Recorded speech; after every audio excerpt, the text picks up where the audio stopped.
मैं बहुत बार बताता हूँ, आपको विश्वास नहीं होगा। हमारे शहर में हमने 4 साल पहले जो टॉयलेट का पानी था वो हमने 18 करोड़ रुपए में बेच दिया। अब आप उम्मीद कर सकते हैं कि टॉयलेट का पानी बेचा जा सकता है। 18 करोड़ महाराष्ट्र सरकार खरीदती है, रिसाइकलिंग करके वो कोराडी और खापरखेड़ा के पावर प्रोजेक्ट के लिए यूज कर रहे हैं। और अभी 10 दिन पहले हमने एग्रीमेंट नया किया और पानी दे रहे, और हमको साल के म्यूनिसिपल कारपोरेशन कितने मिलेंगे पता है आपको? 78 करोड़। केवल टॉयलेट का पानी बेचकर हमको 78 करोड़ मिल रहे हैं। तो मैं कहता हूं कि no one is waste, you can convert waste into wealth. चाहे कोई इंसान भी वेस्ट नहीं है, चाहे कोई मटेरियल भी वेस्ट नहीं है। Appropriate technology and appropriate leadership अगर होगी तो कचरे से भी सोना बन सकता है। अभी मैं आपको अनुरोध करूंगा, यहाँ उत्तर प्रदेश के बहुत से, बिहार के, झारखंड के विधायक होंगे।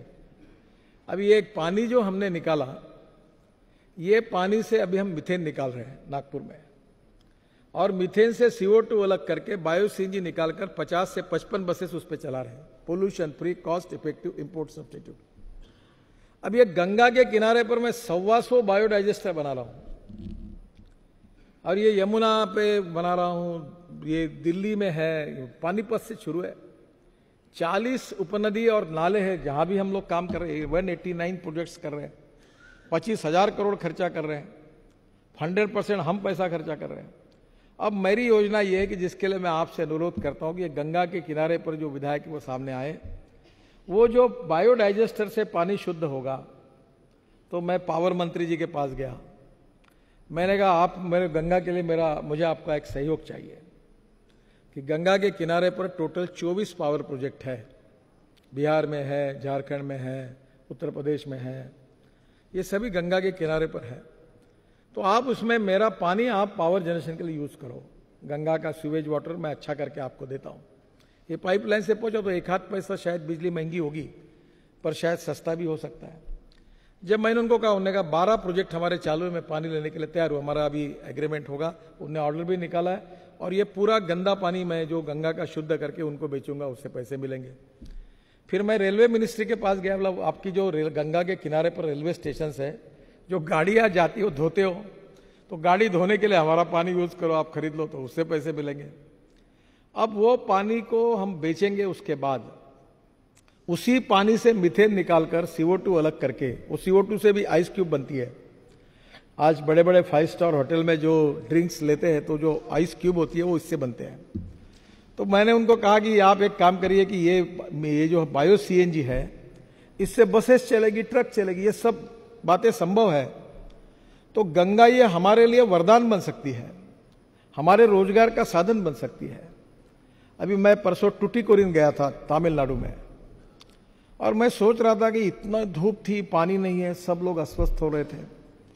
तो मैंने कुछ इंजीनियर्स को बुलाया था, और अब ये नई कल्पना ऐसी मेरे मन में आउट ऑफ बॉक्स बातें बहुत आती है।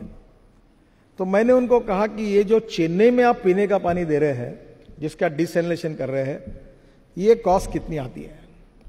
तो उन्होंने कहा सर अब टेक्नोलॉजी बहुत सस्ती हो गई है। बहुत खिंचातानी करके उन्होंने मुझे कहा कि 5 पैसे पर लीटर अच्छा शुद्ध स्वच्छ जल मिल सकता है। अब मैंने कहा इसको समुद्र में हम अगर सोलर एनर्जी पर अगर ये सिस्टम चलाएंगे तो बोले और पैसे कम हो सकते हैं। अब मैं स्टडी कर रहा हूं कि डैम बनाकर बरसात का पानी रोककर वो पानी पीने के लिए देने के बजाय और खेती के लिए देने के बजाय, जो 7,500 किलोमीटर का समुद्र किनारा है, वहां सोलर से पानी तैयार करना, पानी डिसैलिनेशन करना, और वो पानी पीने के लिए और खेती के लिए अगर यूज किया जाए तो क्या वो पानी अपने को पुरा सकता है क्या? अभी उसका रिसर्च शुरू किया है। अगर ये किया तो बंगाल से लेकर, उड़ीसा से लेकर, तमिलनाडु से लेकर, हम कर्नाटक के पार्ट में अनेक जगह पर पीने के पानी का समुद्र में डिसैलिनेशन करके कर सकते हैं। और इसलिए ऐसी अनेक बातें जो टेक्नोलॉजी के कारण बदली हुई, जिससे आपके क्षेत्र का जीवन सुसह्य हो सकता है। अभी एक कचरे के बारे में, मेरे घर पे यहाँ एक मशीन है, तो मैं रोज सुबह देखता था कि जो पत्तियां गिरती थी उसको जला देते थे। तो एक छोटा मशीन है, तो मैं रोज उसमें वो सब पट्टियां वाले ट्रक वालों को कहा कि मेरे घर पे ला के दो, और उसका बायो फर्टिलाइजर तैयार होता है। और आपको ताज्जुब होगा, हमारे महात्मा गांधी जी जो कहते थे कि ग्रामीण क्षेत्र में हम बहुत प्रयोग कर सकते हैं। तो हमारे गिरिराज सिंह मंत्री है, मैं उनके विभाग में एक वर्धा में एक इंस्टीट्यूट है, महात्मा गांधी विज्ञान इंस्टीट्यूट, मैं वहाँ गया था और उनने मुझे एक बॉटल भेज दी, उसमें एमिनो एसिड था। तो मैंने उनको कहा कि ये एमिनो एसिड जो है ये क्या है? ये बोले प्लांट बूस्टर है। वो लाकर मैंने हमारे खेती पे मेरी पत्नी ने यूज़ किया, इतना कि 25-30% ग्रोथ मिल गई। तो मुझे लगा किसान आत्महत्या कर रहे, उनका फायदा होगा, ये तो बहुत सस्ता सोल्यूशन है। तो मुझे लगा इसमें राजनीति भी होगी कि नागपुर में जो हेयर कटिंग सैलून और ब्यूटी पार्लर वाले हैं उनके 50 रुपये किलो में अगर बाल खरीदी करूँगा तो उनको भी जरा अच्छा लगेगा कि वो फेंक देते थे।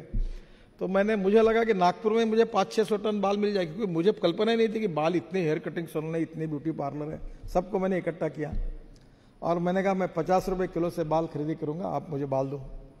1 महीने के बाद बाल मिले तो 50 किलो ही निकले। तब मेरे ध्यान में आया कि बाल इतने हल्के होते हैं कि इतने नहीं मिलते। अब आपको ताज्जुब होगा, मैं 5 ट्रक बाल तिरुपति से खरीदता हूँ और वो पूरा एमिनो एसिड बनता है। फिर एक राज्यसभा में एक MP है अभी, डॉक्टर विकास महात्मा, उनको पद्मश्री मिली है, वो जो भेड़ बकरी का उस कम्युनिटी से है। तो मैंने कहा डॉक्टर तू फालतू काम मत कर, तुम ये भेड़ बकरी के बाल काटने का काम शुरू कर। तो उन्होंने चालू किया, तो उन्होंने अभी मुझे 3 टन बाल ला के दिए बकरियों के काट के। तो गांव के लड़के उतने होशियार है कि उन्होंने कुत्ते के बाल, बैलों के बाल, भैंसों के बाल काटना शुरू किया, उससे भी एमिनो एसिड बनता है। आपको ताज्जुब होगा, 900 रुपए की बॉटल हमने 300 रुपए में दी। धंधा नहीं करना था। अब इतना मार्केट में पॉपुलर हुआ कि पिछले मार्च में हमको 3.5 करोड़ रुपए प्रॉफिट हुआ। अब वो एमिनो एसिड जो था उसके माइक्रोन्यूट्रिएंट्स बना रहे, उसकी लेबोरेटरी तैयार की, और वो करते करते हमारे यहाँ ऐसे आप जैसे तरुण लोग काम करते थे। तो उन्होंने कहा कि ये जो बायो फर्टिलाइजर हम तैयार करें प्रेस मड से, प्रेस मड और स्पेंट वॉश जो शुगर मिल में आता है, इसमें एमिनो एसिड डालो, इसकी NPK वैल्यू बढ़ेगी। तो उन्होंने एमिनो एसिड बना के वो खाद अच्छा तैयार किया। तो किसी को तो भी ध्यान में है कि दुबई के सरकार को ये खाद चाहिए, तो उसने भी 1 किलो बैग को ठप्पा मार के सर्टिफिकेट दे के बेच दिया, पता भी नहीं किसी को। दुबई के सरकार का लेटर आया कि आपका खाद अप्रूव हुआ। बाद में पता लगा कि सबसे अच्छा वही खाद था और 180 करोड़ रुपए का ऑर्डर मिला। और अभी बाल कम पड़ रहे हैं, अभी वो पूरा एक्सपोर्ट हो रहा है। अभी 90 कंटेनर चले गए पर बाल कम है। तो अभी मैं कहता हूं बच्चों को कोमड़ी के लाओ और कोई कुत्ते के लाओ, बकरी के लाओ, भैंसों के लाओ, बाल चाओ। तो वो तिरुपति से पूरे बाल लेके उसका नहीं। दिस इज, मैं जो आपको बता रहा हूं कि आपके पास अगर टेक्नोलॉजी है, आपके पास दिमाग है, आपके पास विजन है, आपके पास आउट ऑफ बॉक्स विचार करने की ताकत है, तो पैसे वगैरह की कोई जरूरत नहीं है, कोई जरूरत नहीं। आप यू कैन मेक मिरेकल्स।